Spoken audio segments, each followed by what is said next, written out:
રાજ્ય સરકાર દ્વારા દરેક પ્રાદેશિક મહોત્સવ ઉજવવાનું નક્કી કર્યું છે। તે મુજબ અરવલ્લી જિલ્લાના યાત્રાધામ શામળાજી ખાતે શામળાજી 2 દિવસ મહોત્સવ 2024-25નો રાત્રે 9 કલાકે પ્રારંભ કરાયો હતો।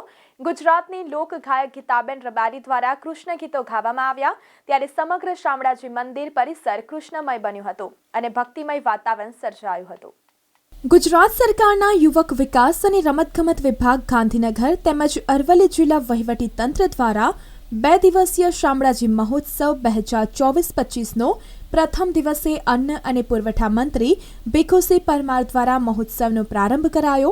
પ્રથમ દિવસે ગણેશ વંદના, હાસ્ય કલાકાર તેમજ ગુજરાતની લોકગાયક ગીતાબેન રબારી દ્વારા કૃષ્ણ ગીતો ગાવામાં આવ્યા, ત્યારે સમગ્ર શામળાજી મંદિર પરિસર કૃષ્ણમય બન્યું હતું અને ભક્તિમય વાતાવરણ સર્જાયું હતું। શામળાજી આ મહોત્સવમાં આવવાનું થયું છે।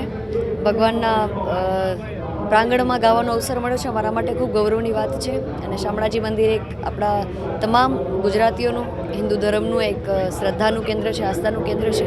એટલે અહીંયા બહુ મોટી સંખ્યામાં ભક્તો બિરાજમાન છે ને એમની સામે મને મારા ગીતો ગાવાનો, કીર્તન કરવાનો મોકો મળ્યો છે, તો ખૂબ મારા માટે આનંદની વાત છે।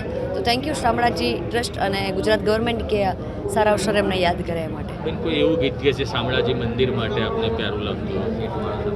હું તો પહેલી વખત અહીંયા આવી છું, પરફોર્મ કરીશ, પણ મેં ઘણા બધા ડાયરોમાં ગાયું છે, કેમ કે શામળાજી કે પછી સવારિયા શેઠ હોય કે ભગવાન કૃષ્ણ હોય, બધા ગીત તો આપણે એક જ હોતા હોય છે કે દેવ દ્વારિકા વાળા હો નાની નગરીના રાજા શામળિયા શેઠ અમારા।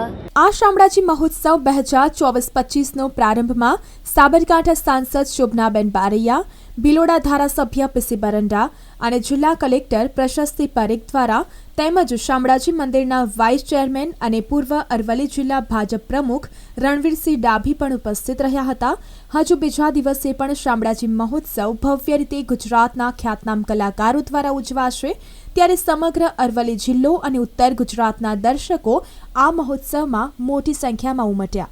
શામળિયા મહોત્સવનો કાર્યક્રમ આપણા દેશના દીર્ઘદ્રષ્ટા, આપણા સૌના લાડીલા, આપણા ઉત્તર ગુજરાતના પનોતા પુત્ર માન્ય નરેન્દ્રભાઈએ આ શરૂ કરેલો કાર્યક્રમ, અને આ કાર્યક્રમ આજે 10 વર્ષથી દર વર્ષે શામળિયા મહોત્સવની ઉજવણી કરવામાં આવે છે।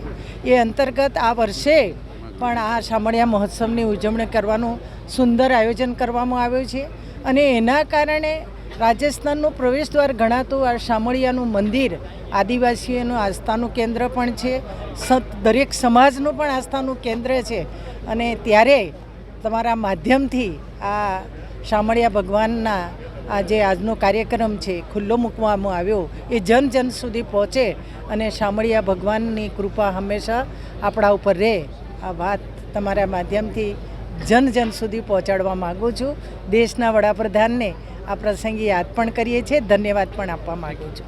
યાત્રાધામ શામળાજી ખાતે 2 દિવસનો શામળાજી મહોત્સવનો પ્રારંભ થયો છે, ત્યારે ભિલોડાના ધારાસભ્ય પીસી બરંડા દ્વારા શામળાજી મહોત્સવના કાર્યક્રમ દરમિયાન શામળાજી તાલુકો જાહેર કરવા હુંકાર કર્યો છે। તેમણે જણાવ્યું હતું કે વર્ષ 2025માં શામળાજી તાલુકો બનવાની શક્યતા વ્યક્ત કરી હતી અને આ અંગે ધારાસભ્ય દ્વારા મુખ્યમંત્રીને રજૂઆત કરી દરખાસ્ત પણ કરાઈ છે। માનનીય મુખ્યમંત્રી સાહેબને મળીને આવ્યો છું, ત્યારે ભિલોડા નગરપાલિકા બને એ માટેની મેં ભલામણ કરી છે, અને ભિલોડાની શહેરની વચ્ચે જે રોડ છે એને વિકાસ પથ બને એના માટે પણ મેં માનનીય મુખ્યમંત્રી સાહેબને રજૂઆત કરી છે। અને આ શામળાજી આટલું મોટું મંદિર છે, શામળાજી વિસ્તાર આખો જે વિસ્તાર છે એમાં અનેક પ્રકારના આપણી પાસે દેખાય છે કે વિકલ્પો છે,